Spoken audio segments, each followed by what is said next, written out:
In a perfect world, mothers and fathers welcome healthy, full-term babies into a nurturing, safe community. A world where a baby thrives and has a healthy start to life. In 2005, the Commercial Appeal released a series of articles bringing to light the soaring infant mortality rate in Memphis. People were shocked when the rate in one zip code of Memphis was compared to that of a third world country. Shelby County and its community partners offer you a look at a small cross-section of some of these outstanding examples of many, many efforts that are underway every day in Memphis.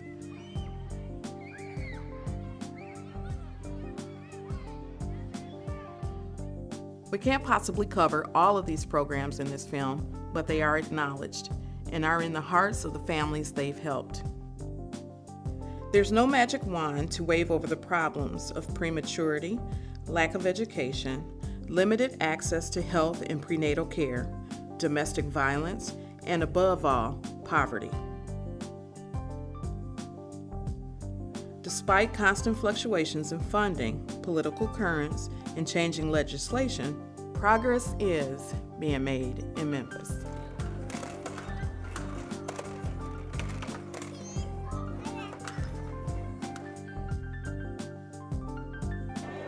In 2006, the first summit was held to establish a multifaceted effort to improve birth outcomes and coordinate early childhood and family resources for infants and their families.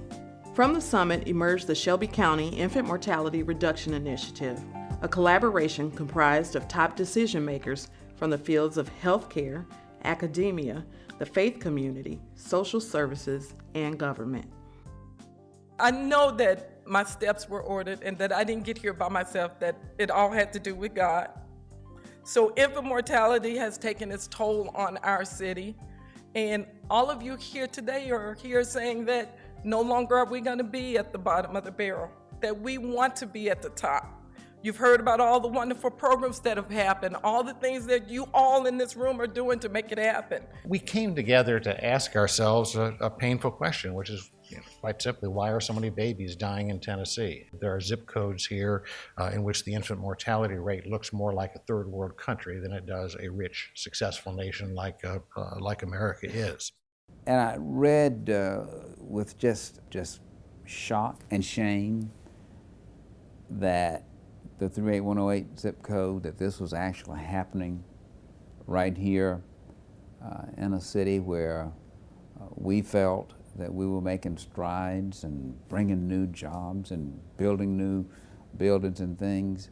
Well, infant mortality is one of those data sets that everyone can understand and grasp because it means the loss of a life of a child. And generally it's thought of as being something that is a measure of a community's commitment to its children and its women. Right here, just in our midst, the most helpless of all remained the most helpless, and there was no relief in sight. I remember distinctly the day I picked up the paper and saw these images. I think a lot of people remember the day they found out we had an infant mortality crisis here in Memphis. When I first came to the realization that this was certainly a personal concern of mine and should be a priority of the communities was during my tenure as the county sheriff.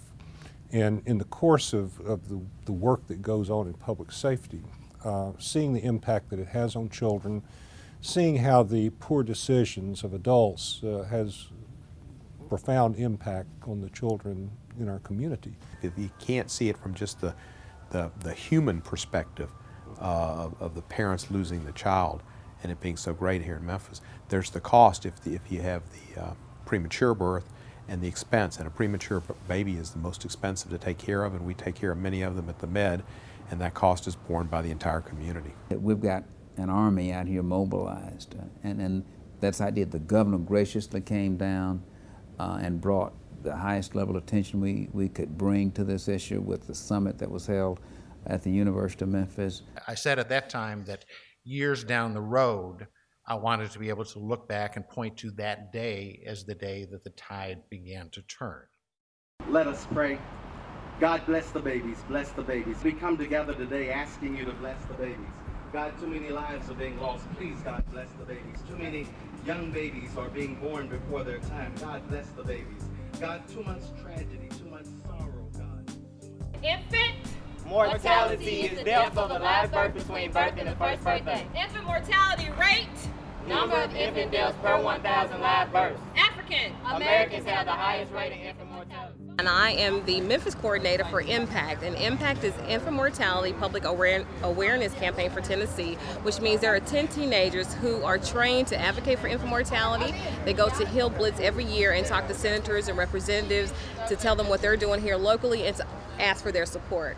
So those teenagers also have to create their own PSA announcements for TV, print, and radio, which we're currently doing. And the third piece, they have to go and talk to other teenagers about infant mortality. So they go and do a presentation on facts, causes, prevention, and they do a little skit to kind of bring it all home so they can keep their attention, because you know teenagers have to be entertained.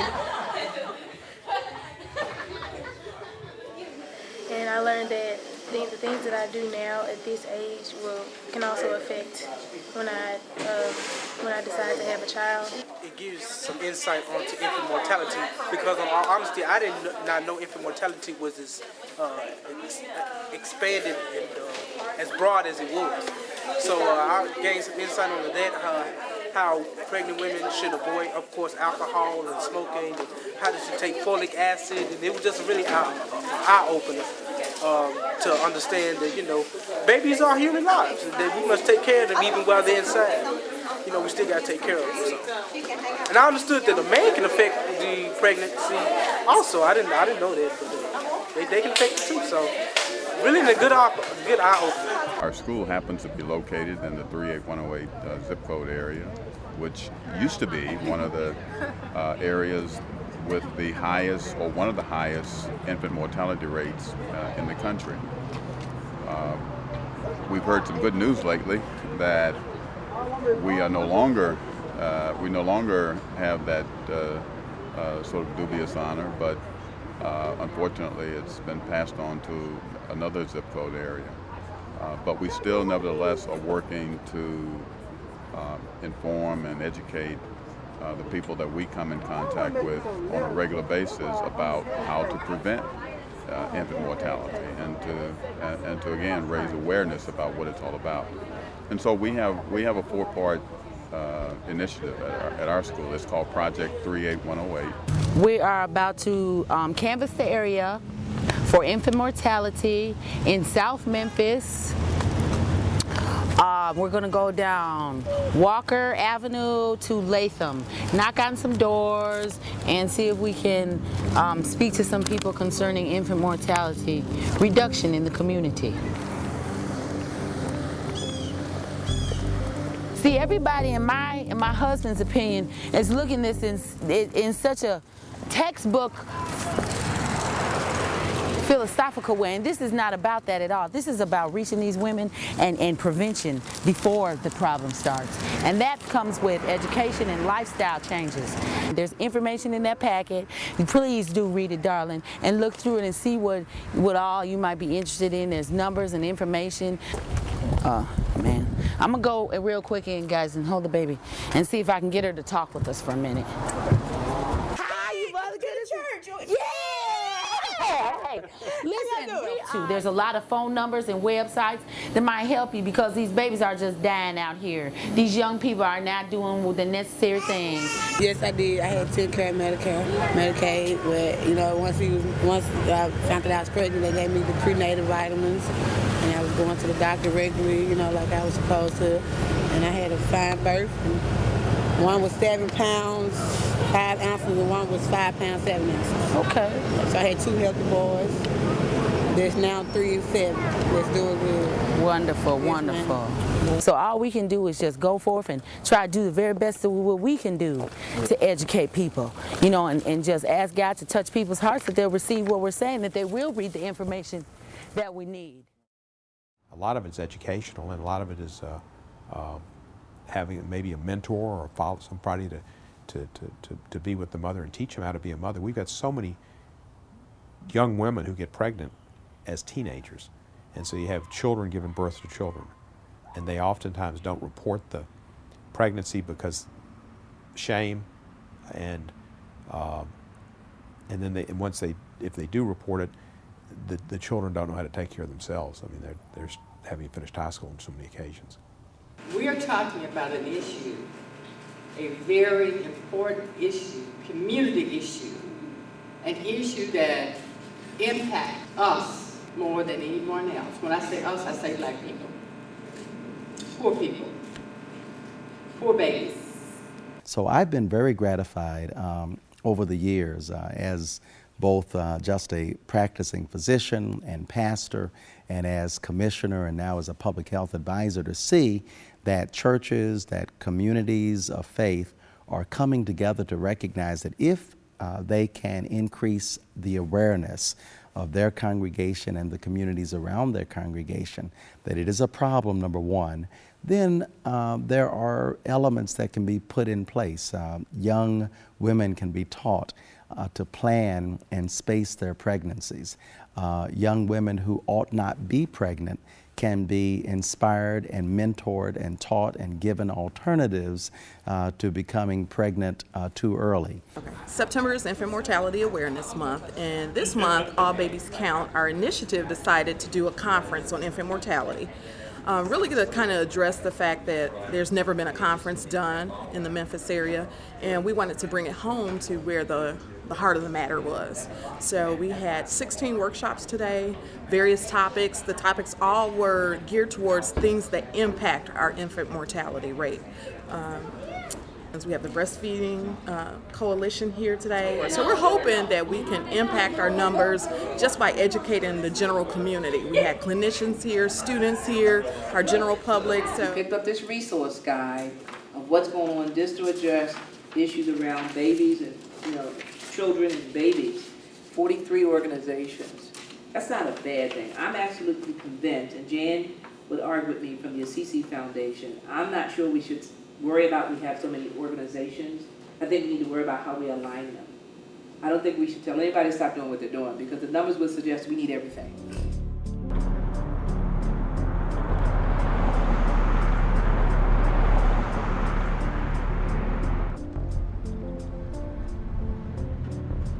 I think in theory, all of the approaches to intervene at appropriate times in the lives of women who are either going to be pregnant or who are pregnant, all of those approaches can be successful.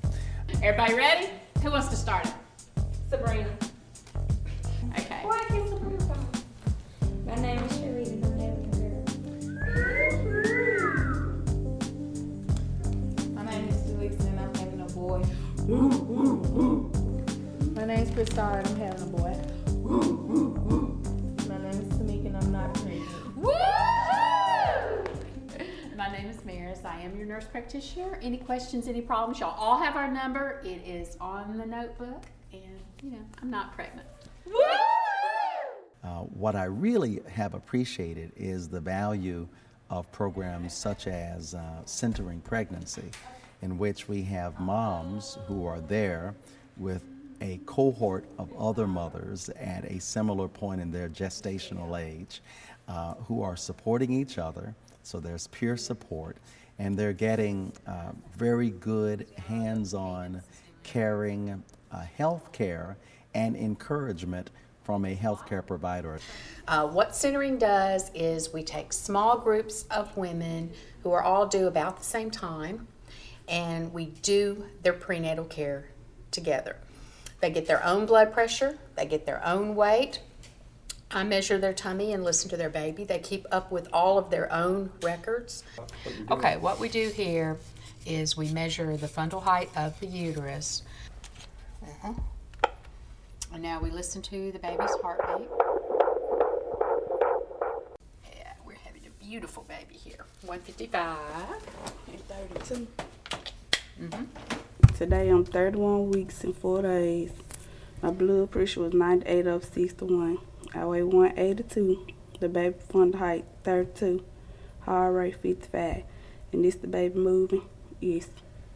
Really, I want to think about no breastfeeding and all that.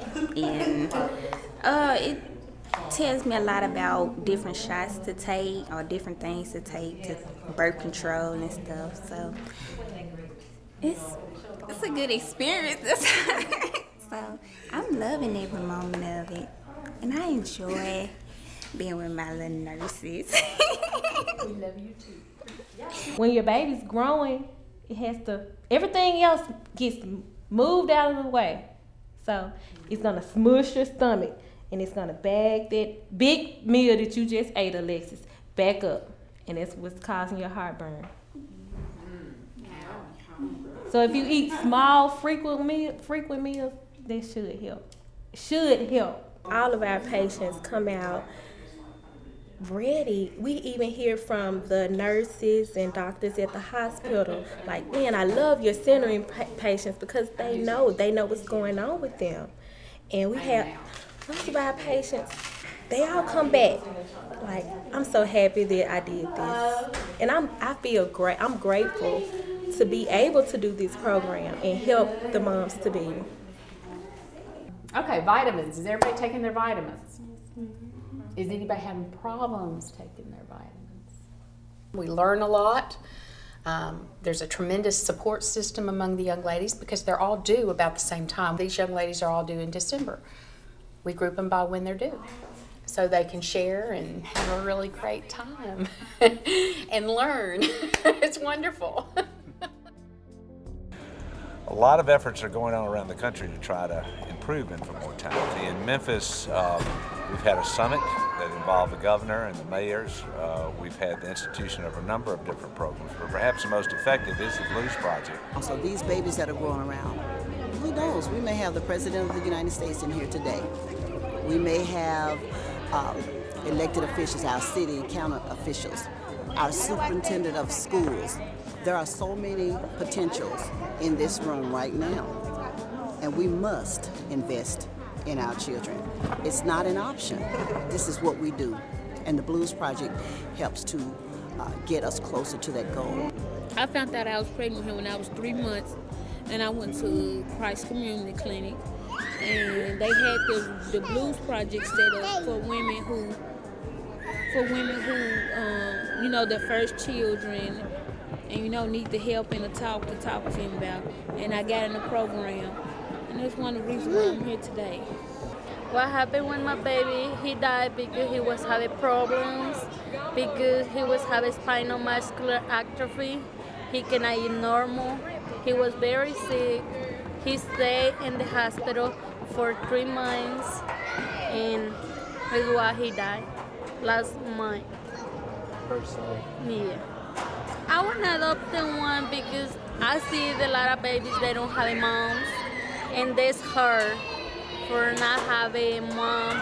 And I want to adopt a baby for give you all the love that they need. I've been through 2 crises, so my income was lost. It took me 90 days to get my income back on track, so what Blues Project did, one lady named Miss Bowles, Natasha Bowles, what she did, she talked to somebody for me, trying to help me find a job, and I got a job. I work at Taco Bell on Democrat Road, so I have a job to take care of my children and my grandkids. They were there as far as education and teaching me the do's and don'ts. Very stressful, expensive. Sometimes you'll have a good day, sometimes you're bad, sometimes it's a lot. I love the Blues Project. They help us out a lot. I would encourage any young lady who, don't have a lot or don't have much to try and enroll in the Blues Project. Well, today we're celebrating the fact that 100% of our babies that have been enrolled in the Blues Project have survived their first birthday. September is Infant Mortality Awareness Month, and each year we come together as the Blues Project to host an event where we bring all of our moms and all of our babies that have gone through the program to celebrate, another year of life.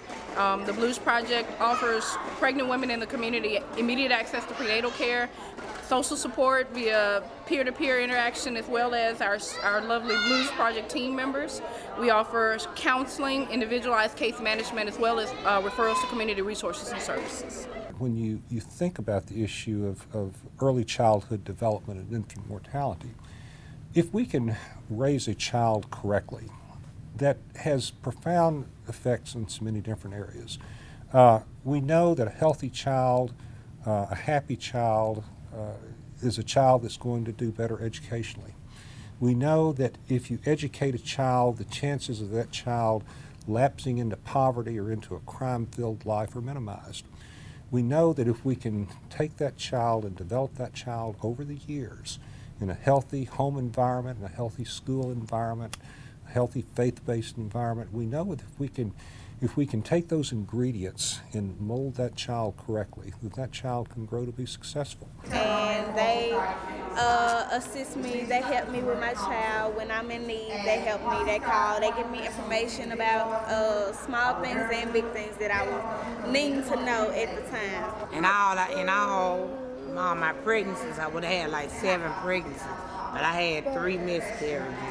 I got 3 living at home and 1 on the way now. Because it's very important that you go for your prenatal visits, because they tell us that, if we don't go for the prenatal visits and stuff, that anything could be going on, with your pregnancy. Our ultimate goal is that we're able to impact more lives. We want to open enrollment again for our study and for our program, so that we can begin to provide women with early onset prenatal care. We want to provide mothers and families with education on how to take care of themselves, how to take care of their babies, how to build self-esteem and go on to pursue some identified goals that they may have for themselves.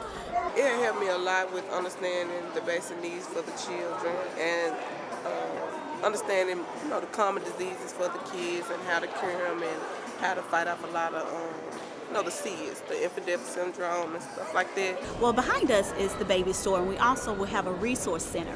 We have partnered with several agencies throughout Memphis to help combat the infant mortality issue that we have here in Memphis. And by doing that, the baby store is getting ready to be open. And what we hope to do is to bring mothers in, to educate them, to provide the services and the resources that they need to have a healthy pregnancy.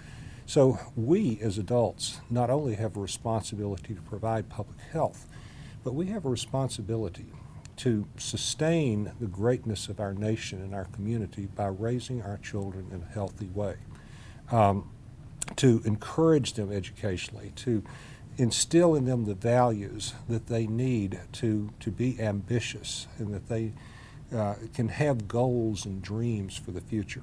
This is one of our community events that we encourage our participants to come to. They enjoy it. The babies enjoy it. There are all kinds of toys and little educational tools for them to play with. So it's a day of fun, and that's what we want to encourage, that life doesn't have to be drab. Life is fun, and we celebrate life.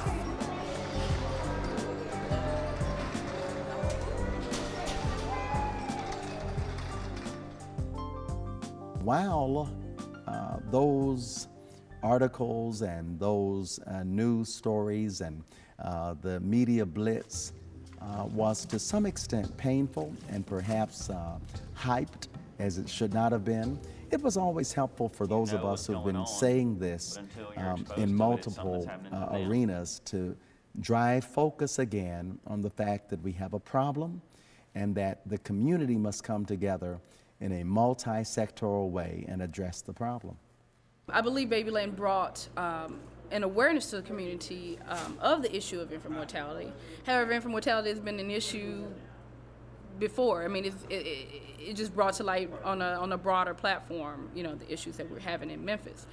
I'm really conflicted about Babyland. I think that Babyland put us on the map nationally. I think a lot of folks now here know that Shelby County is doing a lot to work toward moving the needle on infant mortality. The conversation was needed because before that documentary, we were walking around like Memphis was the greatest place to be. And even though it is a great place to be, if we can make sure that our babies live past their first birthdays, it'll be a greater place to be. Like someone told me, it's fine for us to talk about our problems among ourselves, but we don't want to hang out our dirty laundry for others to see. As a documentary filmmaker, that is not my job, is to avoid dirty laundry. My job is to bring light on a subject, a situation that a lot of people, I think, weren't aware of. I have to say, yeah, it's worth talking about unpleasant news. Because in fact, a lot of people here, a lot of good hearts are trying to change it.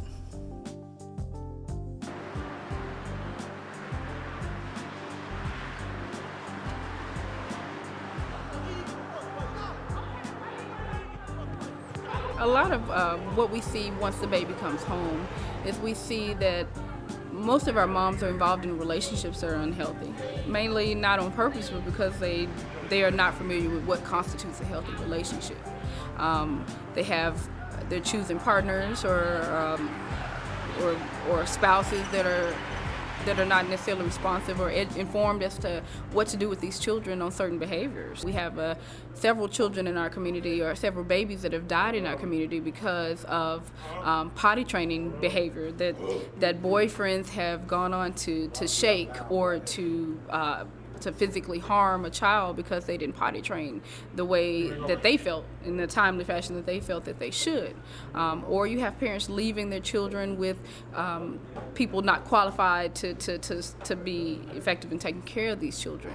You have domestic violence that exists in the home, and moms not being aware, come to the self-actualization of the fact that they're being abused. I mean, it's a variety of social issues surrounding infant mortality. It's bigger than this child being born low birth weight or premature. Infant mortality is there's a wide gamut of community factors that impact infant mortality. Well, one of the things we've come to understand is that the process of gestation, the internal environment inside of a mom for a baby to be born, is a very complex process. It seems uncomplicated for people that have normal deliveries all the time, but apparently there are elements for African Americans, elements that are related to stress, elements that have other clinical correlates, and certainly there are those extraordinary linkages between infant mortality rates and poverty. There are psychosocial stressors. We've identified any number of them. Poverty, the fact that we're dealing with a population that we consider high risk, the stigma that goes along with the many stressors that they face in life, teen pregnancy, being black in America, being poor in this country, just to name a few, or life stressors that there aren't a whole lot of resources necessarily available. Well, in my opinion, it's just a lack of education. I feel like if people were educated more about what to do and what not to do during their pregnancy, it would be a lot easier as far as healthy children. A lot of them don't have transportation. Poverty, can't get somewhere. Public transportation isn't as good as it should be. People who live in disadvantaged neighborhoods and communities go through things on a daily basis in terms of stress and decisions that they have to make that other people aren't faced with. So it could be food, it could be money, it could be shelter, but it's also crime, because we know there's more crime in those neighborhoods. It also has to do with just simply the stress of dealing with poverty in your life. So it's not something to get a break from on the weekends, it's something that's there 365 days. The poverty issue is something that I don't know anyone that has mastered a coping mechanism. You need transportation, you don't have a car, you can't afford a car, or sometimes you might want to stay home and watch your own kids instead of putting them in daycares, because that's what I decided. I decided to, be a home mom. Well, I think the lack of equality, I mean, we had a separate system for the first half of the 20th century, separate but equal, Plessy v. Ferguson, which we know the Supreme Court told us was wrong from a constitutional basis, in Brown versus Board of Education of Topeka, but anybody should have known it was wrong. It was a system of segregation, similar to South Africa. Then even when the laws were changed, it took another 16 years to change so many of the Jim Crow laws that had been on the books since Reconstruction, but stayed on the books and continue to impede the opportunity for African American citizens to enjoy the full opportunities that America provides in the way of public education, health services, et cetera. And we're still facing that struggle. Not only do we have a responsibility for the newborn that comes into this world, but we have a responsibility early on in the process to educate men and women, and I emphasize men and women assume their responsibility as adults. I got a teenage daughter, I got 2 of them. I'm gonna try to stay on as much as I can about getting pregnant before your time, you know. Educate yourself first before you go in and try to have a kid. Find you a nice guy that's gonna support you and your baby before you have one. They're gonna be with you. That's about all I got to say. Our program here, I run the fatherhood program, and my role is to work with young fathers ages 16 to 24, 25 years old or so. Our goal here is to promote responsible fatherhood and prevent child abuse and neglect. The fatherhood program here at Le Bonheur, we are embracing the community, but we need the community to embrace us. And I believe I speak for every community agency here in Memphis, that there's a lifeline for you, but will you utilize it? We have to embrace the offering. We have to accept that I may be a male with a child, but it doesn't make me a father. Some guys don't like open up and stuff like that. When you talk about like kids and going to a place to talk about kids, some men don't want to get involved. Stop that. Now, I be telling the guys about the project and all that. You'll learn some different stuff that some men don't know about kids. They teach me a whole lot about kids. You know what I'm saying? Like you get mad at kids, you can't hit kids. And all that. She my first baby I ever had, so I had to get her name tatted on me. This is my first baby. We conducted a workshop today trying to teach new dads how to be good fathers, how to be good husbands if they're married, how to be there for the mom if they're not married, and the baby. But it's actually a boot camp for new dads, which has been around over 20 years. We're teaching fathers in this workshop how to be responsible fathers, at home with their child, with the mother of the child, with their wife, but also just be responsible in society, in your city, in your town.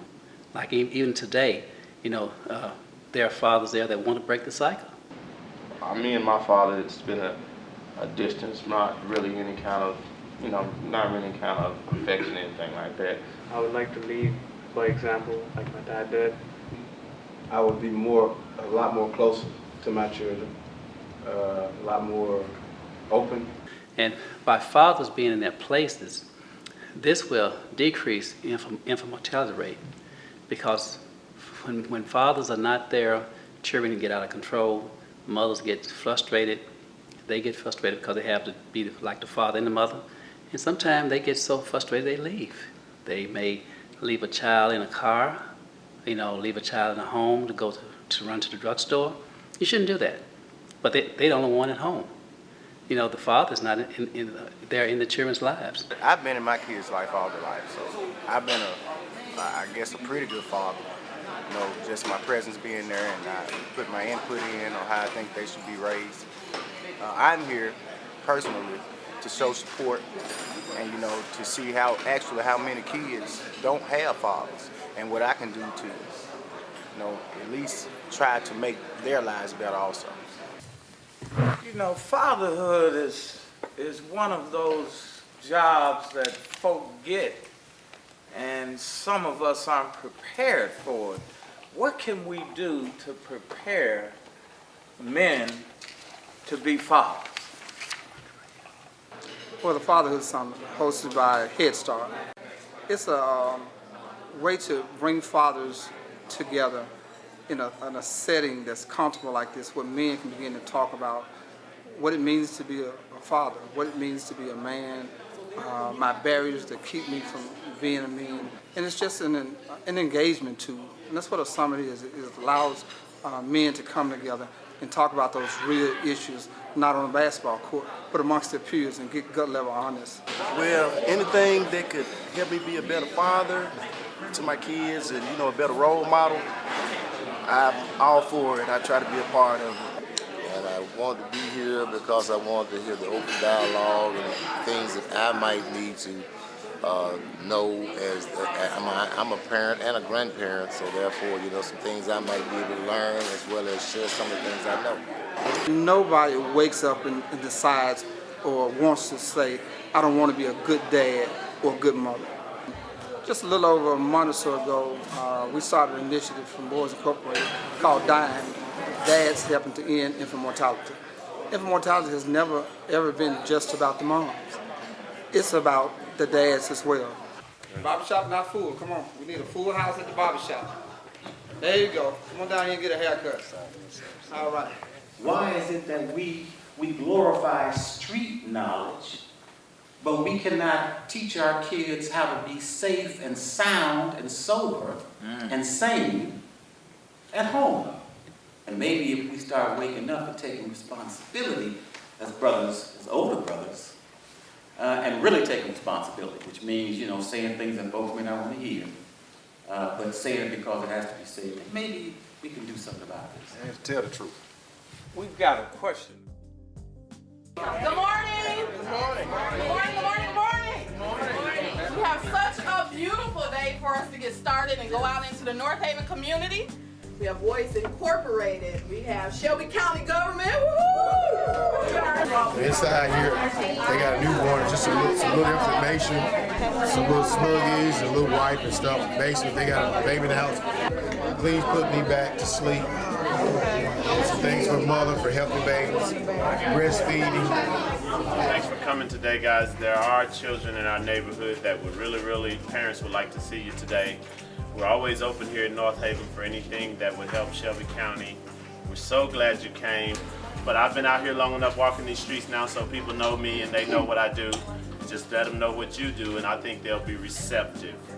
Welcome to North Haven. It's a treasure in the forest. We're glad to see you guys today. Oh, where's Benji Town? Is that where we're? Then it says go right on the North Circle Road, go 0.3 miles. They do got a lot of stray dogs, do run, and we almost was attacked by a pit bull. But so if y'all see it, we just gonna bag off of it. But the thing, we didn't have the gift boxes.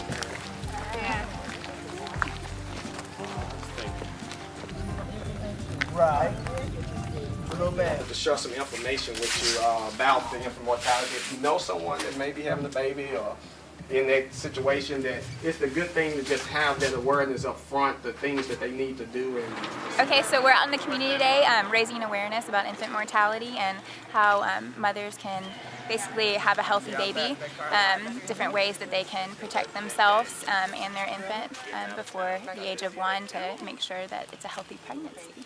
So we have a bag of resources, different things like insurance, nutrition, folic acid intake, just a bunch of things that people might not know about, just to kind of, help this cause. So. Yeah. Okay. Yeah, if you know anyone, and it's the resource that's available through All Babies Count that a lot of people in this community just not aware of. And we pray that you take advantage of that, or they will, so that we won't have more babies dying before that. Okay. I know y'all might have heard a lot about 38127 being a high zip code for baby infant deaths. We're trying Praise to high school. Yeah, well, that's a lot of pregnancies. But the community as a whole. That's why I took my kids out of it. Yeah.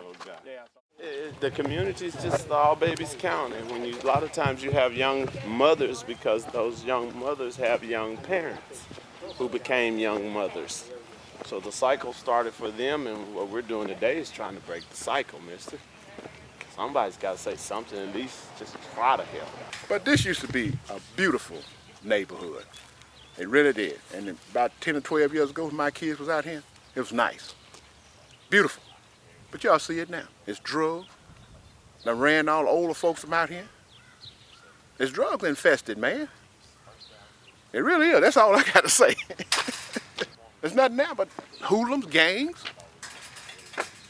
It's nothing anymore. Yep. Yeah, there's no grocery store in here where you have fresh vegetables, food, and things like that. Only thing you have is a convenience store, and they don't have the proper nurturing and foods that a community of people need, such as that. So that is one of the problems that communities like North Haven have right there. Just trying to meet a need with children that grow up They don't always have a lot, and they move a lot. They're so mobile. Just pick a door, any door, guys. Any door you want to knock on, just help yourself. But the kids don't have a lot, and they move 5 times by the 12th grade. A lot of times, that's the reason when parents move so much. They lose their benefits, they lose their lights. Utilities are high, and you can only afford so much. So when you can only afford so much and you get behind on your utilities, if you can't afford to pay, you're going to move. And I think that begins a cycle. Even though it's Section 8, y'all come on through. Oh, okay. Even though it's Section 8, it begins a cycle. And that's why we're out here today.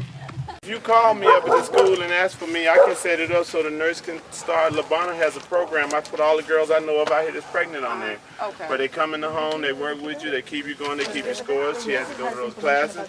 And my name is Paget, and just tell her your daughter pregnant and you need to connect with Labana Saw Child Care. All right, I'm the principal up there. Just tell I know we love you out here. We see you walking the kids home. Oh, Lord, don't tell the people that. But I'm serious. Look, that's the school number. Just point 0. Okay. You're going to get Miss Jones and ask for Miss Glover. All right. This the lady can help. She'll connect you up to where they coming out here. I mean, it's seamless. It works beautiful. There's individual responsibility, yeah, but in a community like ours where there's been such neglect for so long, I think you can takes a village to raise a child, and so we all have to pitch in together, and that's why community health centers are so important, and mobile health clinics are important, and taking the professionals to the patient, to the pregnant mother, to the child, because otherwise they're not going to do it themselves. This is Jonah Alexander Davidson, and he is 6.5 weeks old. He is a joy. He is really growing. So how has Jonah been? Jonah has been great. He's growing and learning and developing and following me. So how are you adjusting to breastfeeding? I like breastfeeding. Does Jonah like it? He does. He actually holds me hostage. Is he like letting off like different cries to let you know, like, can you pick up on like what's wrong with him? Like he may be wet or he may be hungry. Anytime he cries, I typically know he's wet or he wants to be held. Hungry, that's a whole different little screech.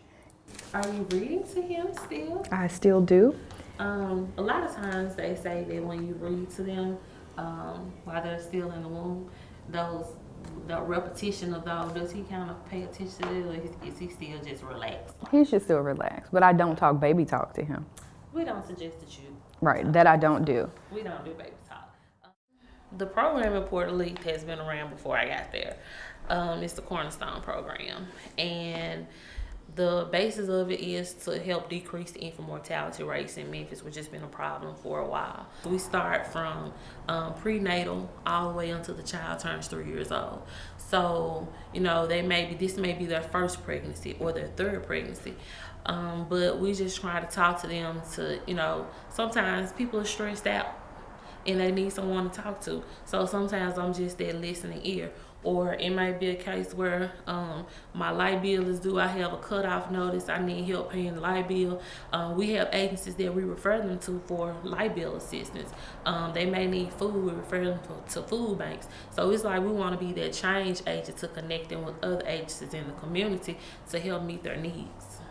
I'm older, I'm 39, and having a fear of, you know, birth defects and things of that nature, Down syndrome, anything else, you know, being an older parent, you know, for the first time. So anyway, that was the story. You know, I immediately sought out a doctor for high-risk pregnancies. You talk about accountability, and you talk about not getting a break from being poor. You know, you talk about not having a break from whatever your problems are. You're right, you don't. You know, you wake up, you go to sleep, they're still there. But in my opinion, a lot of these women in our community, they don't have credible, educated, articulate resources. They don't have anybody to lean on. So they don't do a lot of things. And it's not just about somebody coming in that can take your blood pressure, or somebody that can say, okay, you know, this is the type of nutrition that, you know, you need to ensure that you're having. It's like she said, there's something going on. I know there's something wrong. What is it? And okay, well, don't sweat the small stuff. Let me refer you to this agency. You know, let me help you do A, B, C, D, and E. Because sometimes what's small to me could be just completely overwhelming to the next person. You know, we can't live in this little bubble like everything is all good when it's not. And until, you know, we step up and make sure that our babies are getting, you know, quality education, quality health care. As humans, that's what we all want for all of our children. And to have a segment of the community that's not getting that, we have a real problem. And we need to talk about that problem. You know, walking on because it's not my baby that died, you know, it doesn't affect me. Well, guess what? You may be the one that ends up having to pay extra taxes to pay that hospital bill. So it is affecting you. So the smart thing would be to gather together to see how can we decrease these numbers. It's very difficult to get organizations to fund a continuing program, to get operating money to continue it. So the nursing program, the visiting nurse program, is a very good example. Here we have something that we know works. You can see the effect it has. You can see it anecdotally, and you can see it statistically. What it consists of is a team of registered nurses administering this program through Le Bonheur. It helps Le Bonheur be there for people in the community in all different ways. Basically, we have programs that are there before people get pregnant to help prevent pregnancy. We also have programs such as this that assist people in the community once they are pregnant. And we enroll people of any age. They just need to be first-time moms. And basically, we go in, it's a really intensive program. We partner with them. It's a relationship-based program. I ate me some chips yesterday. Some salt and vinegar chips. Not a lot. I got a big bag. I didn't eat a lot of them out of there. Good. And a lot of fruit, vegetables. Broccoli. You know I love broccoli. Oh, good. So how you been feeling as far as been having bad headaches, blurry vision? Yes, it started back, feel like. You know the headaches? Mm-hmm. Okay. Are you having them every day or? Like last night I had a real bad headache. And the main goals of the program are to help these families have better pregnancy outcomes, also to help them learn about child health and development, and also help them basically reach their heart's desire. So we have the same clients all the time. We have them all the way from pregnancy until the babies turn 2 years old. Actually, it's convenient because they come to you. I know you told me you relocated downtown or something. All the time you might not have a car. Or what if you're a teenager and you don't know, you having sex, you don't know about babies and stuff. And me being 22, I didn't know all this stuff about a baby. And it's like, it helped me out like that. She did this, hit the doctor, it pumped up too tight. I said, but ma'am, hold on. We visit them weekly or every other week. It depends on what point in the program they are. They start out every week for 4 weeks, and then we go every other week till they have the baby. And then when they have the baby, we go every week again for 6 weeks. And these visits last an hour to an hour and a half each. Placenta previa just means that it's lower, and it can be what's considered complete, where it completely blocks the cervix. It can be marginal, where it's like just on the edge a little bit. I like Miss Becky because if I have something like how we first start our visit off is, if I'm having any, like today wasn't a good day, she'll be concerned about that. Or my blood pressure, she'll be concerned about that. Or how I eat, she'll be concerned about that. And I don't take it personal. I like the fact she come because it educates me. Because if I would have had a baby when I was younger, I probably wouldn't have met Miss Becky. And I wouldn't know what to do. She would not let you help her with her bag. No, I got it. You don't need to be carrying this big old bag. Okay, well, thanks a lot. It was great seeing you. I love all of my clients. I learn more from them every single day than they'll probably ever learn from me. And just seeing them grow and change. We do a lot with goal setting also. And so we talk about short-term goals and long-term goals, and watching them reach those goals is so exciting every day to see them change. And then when they have the babies, it's just wonderful to see, a healthy baby come after this. such a heart-rending thing, people losing their children and planning for it, and it tears at a person's heart. I mentioned that my father had lost a child in 1946, and they never forgot that child. That's always been on my mother's mind, and it's I think nobody ever forgets the child, even if not born, it didn't have a personality. They remember that, and it's a scar, and they shouldn't have all these scars. We should have a statement for our children. You know, there's a children impact statement, but it's in our hearts. Investing today for your rate of return tomorrow. I think that the result of what we're teaching will be shown generations from now, because our goal is to provide them with the information and to teach them.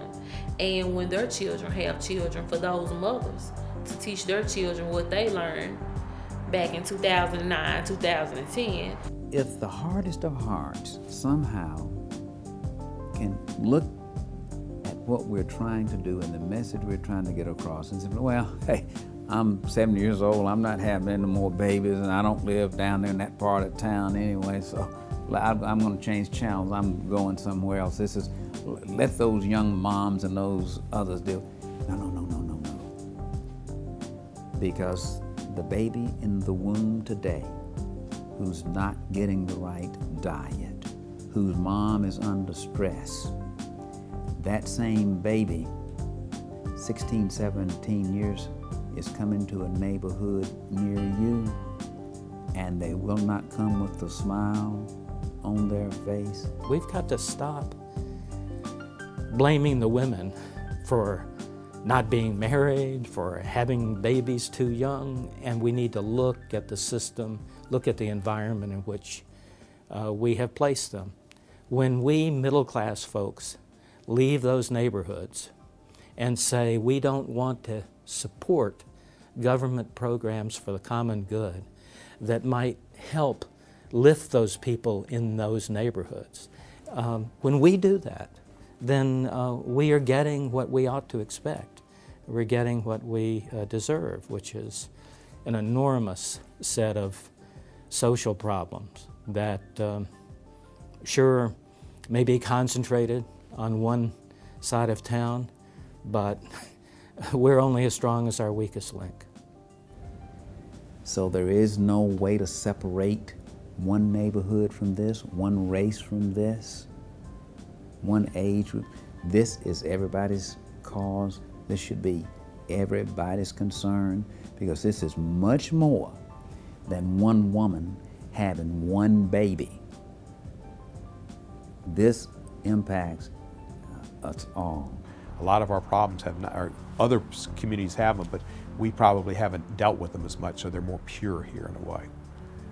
But you just can't give up, and we're not going to give up. And then when we, those of us that look like me, are in the autumn years of our life, and we can look at this younger generation that's coming up, then we can pass from this earth with some feeling of satisfaction that we've done our part to sustain the greatness of our country in the years to come.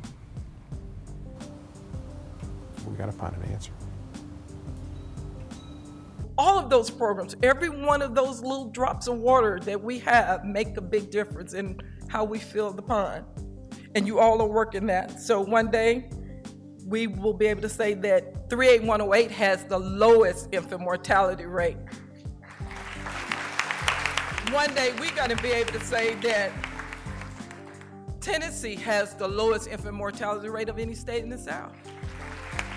One day, we're going to be able to say that we have the lowest infant mortality rate in all of the United States, because all of you are doing the work that it takes. Thank you all.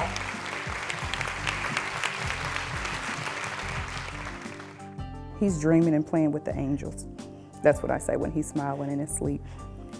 Hi. Hi. Yeah, I know. Tell me.